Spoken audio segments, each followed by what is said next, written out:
ನಮ್ಮ ದೇಶ ಭಾರತ ಸಾಂಪ್ರದಾಯಿಕ ತಳಹದಿಯ ಮೇಲೆ ನಿರ್ಮಿಸಿರ್ತಕ್ಕಂಥ ಭಾರತ. ನಮ್ಮ ದೇಶದಲ್ಲಿ ಪ್ರತಿಯೊಂದು ಸಂಬಂಧಕ್ಕೂ ಕೂಡ ಬೆಲೆ ಉಂಟು. ಹಾಗೆಯೇ ಪಾಶ್ಚಿಮಾತ್ಯರ ಆಧುನಿಕತೆಯ ಎಷ್ಟೇ ಗಾಳಿ ಬೀಸಿದರೂ ಕೂಡ ನಮ್ಮ ದೇಶದಲ್ಲಿ ಇವತ್ತಿಗೂ ಸಂಬಂಧ ಅಂತಕ್ಕಂಥದ್ದು ಗಟ್ಟಿಯಾಗಿ ನೆಲೆನಿಂತಿರ್ತಕ್ಕಂಥಕ್ಕೆ ಭಾರತದ ವೈಶಿಷ್ಟ್ಯತೆಯೇ ಕಾರಣ. ಅದರಲ್ಲೂ ಪರ್ಟಿಕ್ಯುಲರ್ ಆಗಿ ಪ್ರೇಮಿಗಳು, ಸತಿಪತಿಯರ, ಗಂಡ ಹೆಂಡತಿಯರ ದಾಂಪತ್ಯ ಅಥವಾ ಸಂಬಂಧ ಅಂತಕ್ಕಂಥದ್ದು ಅದೊಂದು ಅವಿನಾಭಾವ ಸಂಬಂಧ. ಆದರೆ ಇತ್ತೀಚಿನ ದಿನಗಳಲ್ಲಿ ಈ love marriage, Valentine's day special love marriage ಎಷ್ಟು ಕಾಮನ್ ಆಗ್ತಾ ಇದೆಯೋ, ಈ ಡೈವೋರ್ಸ್ ಕೇಸ್ಗಳು ಕೂಡ ಅಷ್ಟೇ ಕಾಮನ್ ಆಗ್ತಾ ಇದೆ. ಮದುವೆ ಆದ ಒಂದೇ ವರ್ಷದಲ್ಲಿ ಡೈವರ್ಸ್ ತೊಗೊಳ್ತಕ್ಕಂಥದ್ದು, 6 ತಿಂಗಳಲ್ಲಿ ಡೈವರ್ಸ್ ತೊಗೊಳ್ತಕ್ಕಂಥದ್ದು, ಇದೆಲ್ಲ ತುಂಬ. ಅದಕ್ಕೋಸ್ಕರನೇ ಇವತ್ತೊಂದು ವಿಶೇಷವಾದಂತಹ ಚರ್ಚೆಯನ್ನು ನಾವು ಆರಂಭ ಮಾಡ್ತಾ ಇದ್ದೀವಿ. ಅದು ಡೈವರ್ಸ್ಗೆ ಡೈವರ್ಸ್ ಅಂದರೆ ಈ ಡೈವರ್ಸ್ಗೆ ಕಾರಣಗಳೇನು ಮತ್ತು ಅದನ್ನು ತಡೆಗಟ್ಟತಕ್ಕಂಥದ್ದು ಹೇಗೆ, ಇದ್ರ ಬಗ್ಗೆ ತಜ್ಞರ ಜೊತೆ ಚರ್ಚೆ ಮಾಡೋಣ. ಇದೇ ಇವತ್ತಿನ ವಿಶೇಷ, ಡೈವರ್ಸ್ಗೆ ಡೈವೋರ್ಸ್.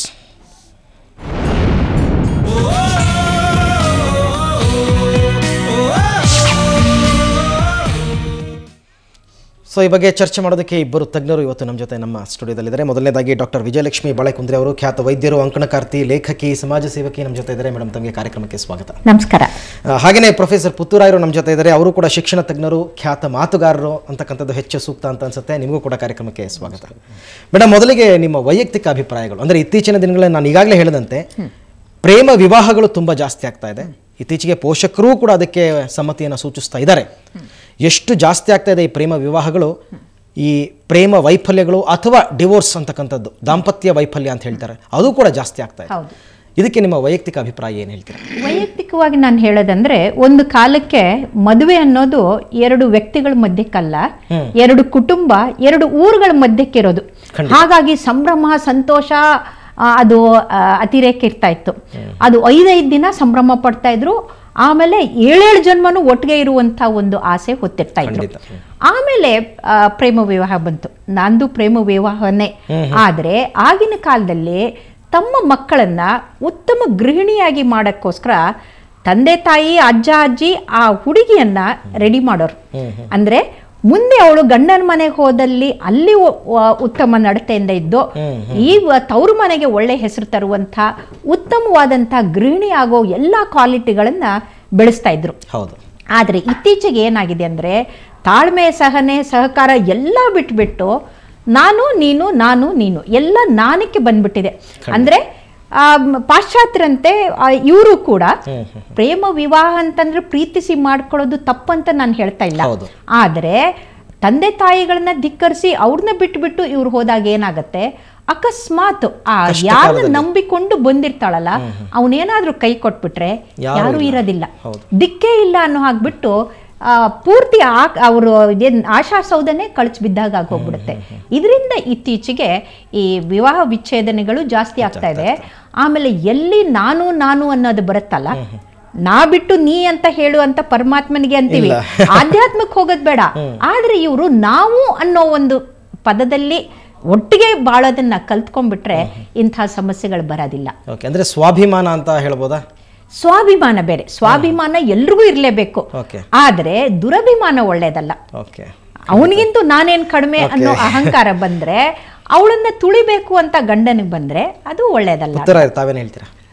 ನೋಡಿ, ನಾವು ಈ ಭೂಮಿಗೆ ಬರುವಾಗ ಒಬ್ಬೊಬ್ಬರಾಗಿ ಬರ್ತೇವೆ, ಹೋಗುವಾಗಲೂ ಒಬ್ಬೊಬ್ಬರಾಗಿ ಹೋಗ್ತೇವೆ. ಆದರೆ ಈ ಬಂದು ಹೋಗುವ ನಡುವೆ ಒಬ್ಬೊಬ್ಬರಾಗಿ ಉಳಿಯುವುದಿಲ್ಲ, ಜೋಡಿಗಳಾಗ್ತೇವೆ, ದಂಪತಿಗಳಾಗ್ತೇವೆ. ದಂಪತಿಗಳಾದ್ಮೇಲೆ ನಮ್ಮೆಲ್ಲರ ಆಸೆ ನಮ್ಮ ಸುಖಿ ದಾಂಪತ್ಯವಾಗಿರಬೇಕು ಅಂತ. ಆದರೆ ಎಲ್ಲ ಕಡೆ ಹೀಗೆ ಆಗೋಲ್ಲ. ಅದು ಯಾಕೆ ಆಗೋಲ್ಲ ಅಂದರೆ, ಮದುವೆ ಆದ ಬಳಿಕ ಗಂಡ ಹೆಂಡತಿ they have 2 options. Either they should develop the art of living together, and if they don't get it, they should get the develop the art of living living or leaving. ಇದು ಏನಾಗ್ಬಿಟ್ಟಿದೆ ಅಂದ್ರೆ, ಭಾರತವು ಸೇರಿದಂತೆ ಜಗತ್ತಿನಾದ್ಯಂತ ಈಗ ವಿವಾಹ ವೆಚ್ಚಗಳು ಜಾಸ್ತಿ ಆಗ್ತಾ ಇದೆ. ಅದು ಕೂಡ ಅಮೆರಿಕದಲ್ಲಿ ಎಷ್ಟಾದ್ರೆ ಎವ್ರಿ ಸೆಕೆಂಡ್ ಕಪಲ್ ಈ has gone for a divorce.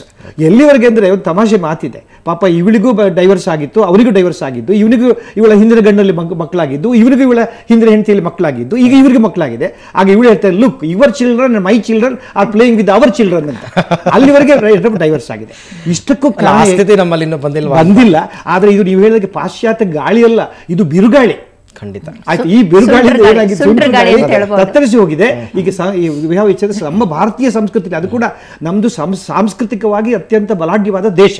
ಈ ದೇಶದಲ್ಲಿ ಈ ಗಾಳಿ ಇಷ್ಟು ಬಲವಾಗಿ ಬೀಸುತ್ತಿದ್ದು ನಮ್ಮಲ್ಲಿ ಕೂಡ ವಿವಾಹ ವಿಚ್ಛೇದ ಸಂಖ್ಯೆ ಜಾಸ್ತಿ ಆಗುದು, ಅದು ಒಂದು ದೊಡ್ಡ ದುರಂತವೂ ಹೌದು, ಅಪಾಯಕಾರಿ ಚಿಹ್ನೆಯೂ ಹೌದು. ಮೇಡಮ್, ನೀವು ಆಗ ಹೇಳ್ತಾ ಇದ್ರಿ ಅರೇಂಜ್ಡ್ ಮ್ಯಾರೇಜ್ ಅಂದ್ರೆ ಹಿಂದಿನ ಮದುವೆ ಬಗ್ಗೆ, ಮದುವೆ ದಿಬ್ಬಣ ಬಂತು ಅಂತಾನೆ ನಾವೆಲ್ಲ ಓದ್ ಕೇಳಿದ್ದು.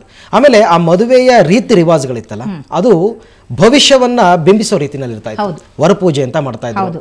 ಅಂದ್ರೆ ಹೆಣ್ಣು ಕೊಡ್ತಕ್ಕಂಥ ತಂದೆ ಹುಡುಗನ ಕಾಲು ತೊಳೆದು ಕನ್ಯಾದಾನ ಮಾಡ್ತಕ್ಕಂಥದ್ದು, ಸಪ್ತಪದಿ ತೊಳ್ತಕ್ಕಂಥದ್ದು, ಆಮೇಲೆ ಕಾಲಿಗೆ ಉಂಗ್ರವನ್ನ ತೊಡಿಸ್ತಕ್ಕಂಥದ್ದು, ಪ್ರತಿಯೊಂದು ಕೂಡ ಈ ಆಚರಣೆ ಅಲ್ಲ, ಅದಕ್ಕೆ ಒಂದು ಕಾರಣ ಇತ್ತು. ಬೀಗತಿ ಕೂಡ ತನ್ನ ಬೀಗತಿಗೆ ತಲೆಬಾಚಿ ಅವಳನ್ನ ನೋಡ್ಕೊಳ್ಳೋದು. ಅಂದ್ರೆ ಕೇವಲ ಹುಡುಗ ಹುಡುಗಿ ಅಷ್ಟೇ ಅಲ್ಲ ಶಾಸ್ತ್ರ, ಆ ಶಾಸ್ತ್ರಗಳಲ್ಲೂ ಕೂಡ ಒಂದು ರೀತಿ ನೀತಿ ಇತ್ತು.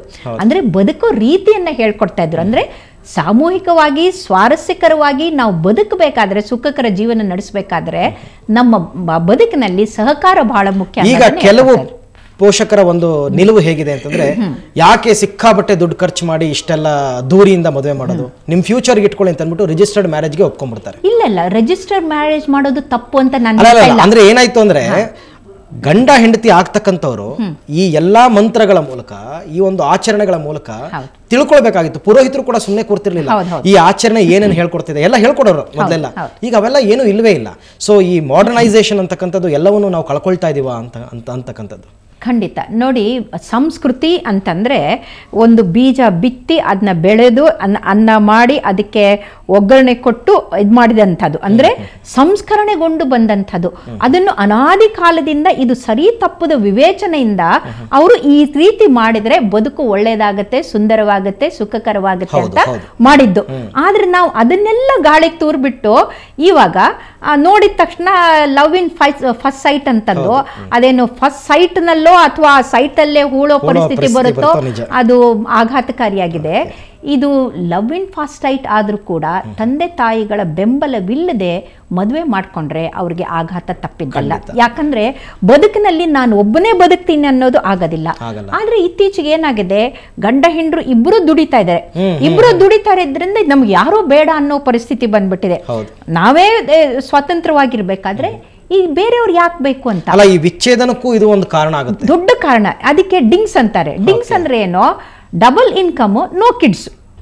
ಇನ್ಕಮ್ ಡಬಲ್ ಆಗ್ಬಿಟ್ಟಿದೆ, ಮಕ್ಕಳನ್ನ ಮಾಡ್ಕೊಂಡಿರೋದಿಲ್ಲ. ನೋಡಿ, ಯಾವಾಗ ಮಕ್ಕಳಾಗ್ತಾರಲ್ಲ ಆ ಮಕ್ಕಳಿಗೋಸ್ಕರ ಆದ್ರೂ ಅಡ್ಜಸ್ಟ್ ಮಾಡ್ಕೊಂಡು ಬದುಕೋದನ್ನ ಕಲಿತಾರೆ. ಆದ್ರೆ ಇವಾಗ ಅಡ್ಜಸ್ಟ್ಮೆಂಟೇ ಇಲ್ಲ. ನೀನೇ ನಾನಾ, ನೀನೇನ್ ಕಡಿಮೆ. ಈಗ ನೋಡಿ, ಒಂದು ಕಾಲಕ್ಕೆ ಒಂದು ಬಿಸಿ ಬಿಸಿ ಕಾಫಿ ತಂದು ಕೊಟ್ರೆ ಆ ಗಂಡ ಸಂತೋಷ ಪಟ್ಬಿಟ್ಟು ಆಹಾ ಎಷ್ಟು ಅದ್ಭುತವಾಗಿದೆ ಕಣೆ ಅಂತನ್ನೋರು. ಒಂದ್ಸಲ ನಮ್ಮ ಮನೆಗೆ ಒಬ್ರು ರಾಜಣ್ಣ ಅನ್ನೋರು ಬಂದಿದ್ರು. ನಾನು ಬಿಸಿ ಬಿಸಿ ಕಾಫಿ ಜೊತೆಗೆ ಪಕೋಡ ತಂದು ಕೊಟ್ಟೆ. ಅದ್ಭುತವಾಗಿದೆ ಡಾಕ್ಟ್ರೆ, ಎಷ್ಟ್ ಚೆನ್ನಾಗಿದೆ ಅಂದ್ರು. ನಮ್ಮ ಯಜಮಾನ್ರಿಗೆ ಅದೇನ್ ವಿಶೇಷ ಅನಿಸ್ತಿರ್ಲಿಲ್ಲ, ಯಾಕಂದ್ರೆ ದಿನ ಕೊಡ್ತಾ ಇದ್ದೆ. ಯಾಕೆ ಸರ್ ನಿಮ್ಮ ಮಿಸಸ್ ಮಾಡಲ್ವಾ ಚೆನ್ನಾಗಿ ಅಂತ ಕೇಳಿದ್ರು. ಇಲ್ಲಪ್ಪ, ನಾನು ಮದುವೆ ಮಾಡ್ಕೊಂಡಿದ್ರೆ ತಾನೇ ಕಾಫಿ ಅಂದ್ರು. ಯಾಕೆ ಸರ್ ಮದುವೆ ಮಾಡ್ಕೊಳ್ಳಿಲ್ವಾ ಅಂತ ಕೇಳಿದ್ರು. ಇಲ್ಲ, ನನಗೆ ಹುಡುಗಿ ಸಿಕ್ಕರೆ ತಾನೇ ಅಂತಂದ್ರು. ಯಾಕೆ ಸರ್ ಅಂತಂದೆ. I went in search of an ideal girl ಅಪ್ಪ ಅಂತಂದ್ರು. ಸಿಕ್ಲಿಲ್ವಾ ಸರ್ ಅಂತ ನಮ್ಮ ಯಜಮಾನ್ರು ಕೇಳಿದ್ರು. ಸಿಕ್ಕಿದ್ಲಪ್ಪ, ಆದ್ರೆ she went in search of an ideal boy ಅಂತಂದ್ರು. ಐಡಿಯಲ್ ಸಿಕ್ಕೋದಿಲ್ಲ. ಮತ್ತೊಬ್ರು ಅತಿಥಿಗಳು ಇವಾಗ ನಮ್ಮನ್ನ ಸೇರ್ಕೊಳ್ತಾ ಇದ್ದಾರೆ. ಗೀತಾ ರಾಮಸ್ವಾಮಿ ಅವರು ಕೂಡ ಬರ್ತಾ ಇದ್ದಾರೆ. ಅವ್ರ ಜೊತೆ ಮತ್ತಷ್ಟು ಚರ್ಚೆನ ಮುಂದುವರಿಸೋಣ ಒಂದು ಪುಟ್ಟ ಬ್ರೇಕ್ ನಂತರ.